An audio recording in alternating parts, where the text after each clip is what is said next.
Hey, Colabcoaching yet again. It's just some wise words of wisdom for the week.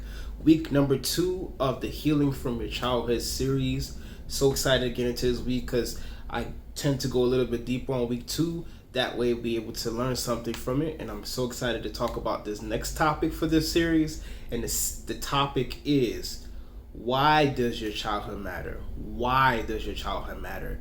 And there's a lot of reasons why your childhood matters. For one, you might have some good memories from your childhood. You might have those memories that help shape you to be that person that you are today. But for the purpose of this series, we're going to talk about those situations where you've had traumatic experiences from your childhood. And the reason why we have to address those traumatic experiences is because they are a part of you. So I don't like to be that person that says, oh, whatever happened in the past, because yes, that saying is very common. Yes, that saying is important in some regard, but it doesn't apply to every situation. And I especially feel that way, especially when it comes to childhood trauma or traumatic experiences that you have experienced through childhood or young adulthood or whatever it may be. But when it comes to trauma in itself, you can't leave that in the past because it affects you, especially when you know that those situations are still in your mind. Those situations are still triggers when you are in contact with certain people, when you're in relationships, when you're dealing with things that hurt you, and they come to the surface, but you don't know how to deal with it. That's the type of reasoning that we have to apply to our lives when it comes to things that happen to our childhood. Because I think there's a difference, and I like to talk about this a lot. It's like I believe, at least this is my opinion, that there's a difference between someone who is an adult and is emotionally at the level of being an adult, and someone who is an adult who's emotionally at the level as a child. Just because you go up in age year after year does not mean you grow emotionally. And that's something that we have to understand, especially when you're stepping into relationships, when you're trying to build friendships, when you're working with different people. Sometimes because of those traumatic experiences, you get stuck at the age you went through that traumatic experience. That doesn't happen a lot, but there are times when something happened to you that was so terrifying. There's something happened to you that affected you and kept you at a space where you stopped growing emotionally. You may have gone up in years, but emotionally, you're still that child. You're still thinking that way. You're still feeling that way. You're still experiencing the after effects of what happened to you. And I'm here to say that you don't have to live that way. I'm here to say that there is a choice. You have a choice.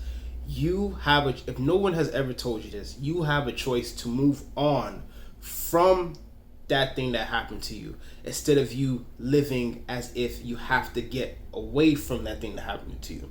Because sad to say this is that that's still a part of you. It's still a part of you. You can't put it in the back of your head. You can't act like it never happened. You can't turn a blind eye to it. It is a part of you.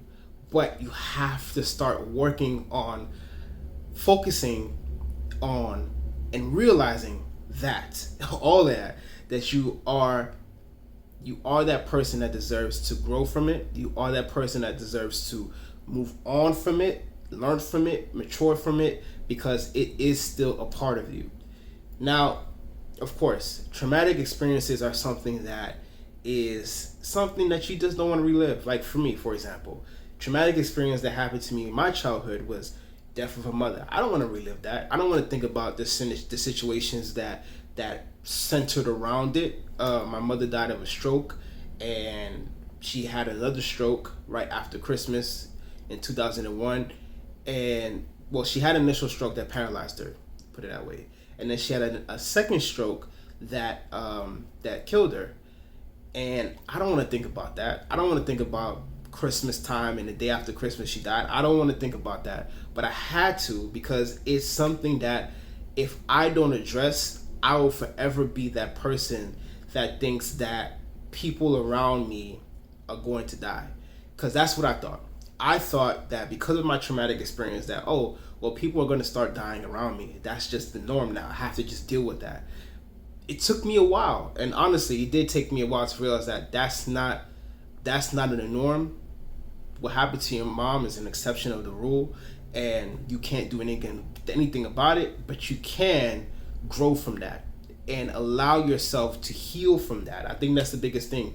Those traumatic experiences, if you feel like right now that maybe the person that affected you or the situation that affected you, you have no control over it. You may not, but you do have control over yourself. You do have control over you allowing yourself to heal from those situations, to allow space, to allow the freedom to enjoy your life. Because just like for my situation, I wasn't allowing myself to enjoy life. I was paranoid. I was worrisome. I was concerned about all the people that my rest of my immediate family, my extended family, that how are they doing? I hope they're not sick, or I hope things are not going bad for them. And me trying to be a caregiver and making sure everybody's okay and things of that nature, I wasn't living life. I wasn't.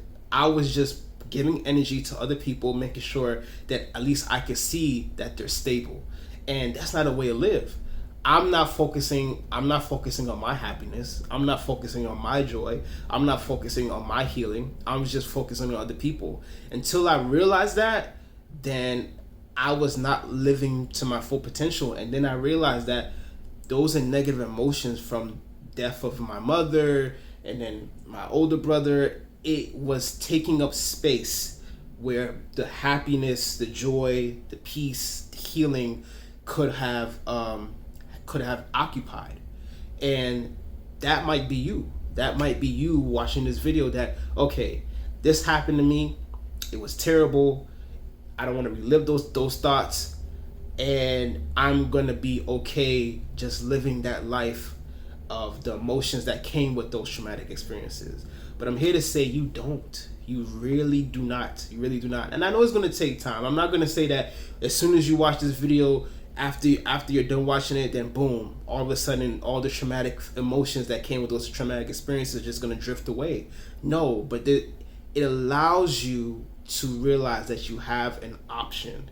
Sometimes we go through life, sometimes we go through experiences thinking that just because something happened to us, that's it. That's not it.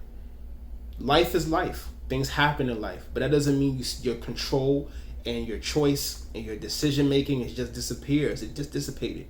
No, you still have a decision to make.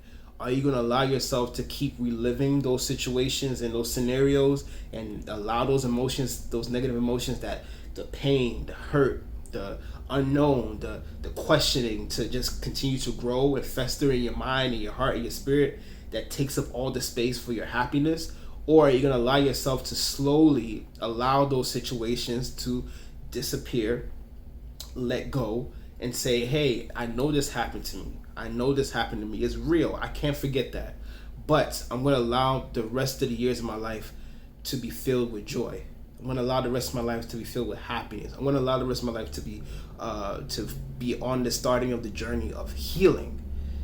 I think that life is better than you being depressed. I think that life is better than you feeling like you have no options. And that is why it's so important to seek the help if you feel like you need help to get there. Because talking about it is great. We could talk about it all day, but unless you're putting the action into it, unless you're focusing on doing the work to heal, doing the work to release those negative emotions, you're just going back to square one. Because yeah, the past is the past, but the past is still a part of you, and that's the biggest thing that you have to remember.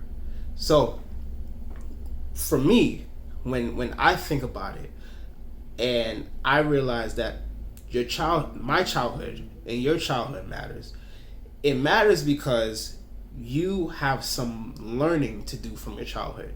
Those traumatic experiences, those situations that hurt you, you have to learn from them so that you can let go of all those negative emotions that have taken the space in your life and has prevented you from enjoying life to the fullest with joy, happiness, your whatever goals that you wanted to achieve. Being stuck at a traumatic stage in your life is just stopping you from doing that. And you have to remember the simple fact is that just because you are mature in age doesn't mean you're mature in emotions. you could have stopped growing from that. You could have stopped growing the moment that traumatic experience happened, because you didn't allow yourself to let go of the emotions that was brought on by it. So for me, I think your childhood matters. I think your childhood matters because it allows you to learn so much from what happened to you in the past. Yes, the past is the past, but you have to learn what happened to you in the past so you can let go of any traumatic experience that may have consumed the emotions within you, such as pain, hurt, and loss, and you can release those emotions and allow happiness, joy, peace, love to enter in. Because just because you have matured in age doesn't mean you have matured emotionally. Don't let those traumatic experiences stop you from maturing and being that person that you truly want to be. Simple as that. So if you're struggling, trust me, I struggle with it. If you're struggling with the fact that I can't let go of these traumatic experiences, but I want to learn how to do it, go ahead and go to my website, yourcolabcoach.com, fill out that free 15-minute coaching, sign up for that free 15-minute coaching session, sign up for that relationship checklist and complete that. And in the meantime, follow me on Facebook, Instagram. All my videos and all my series are on YouTube. That way you don't miss out. Like and subscribe, and share this with anyone that's still struggling with traumatic experiences from their childhood and they just need help. I'm here to help them. Share this with anyone, and make sure you do the work for your healing. Thank you so much. Have a wonderful day. Be safe out there.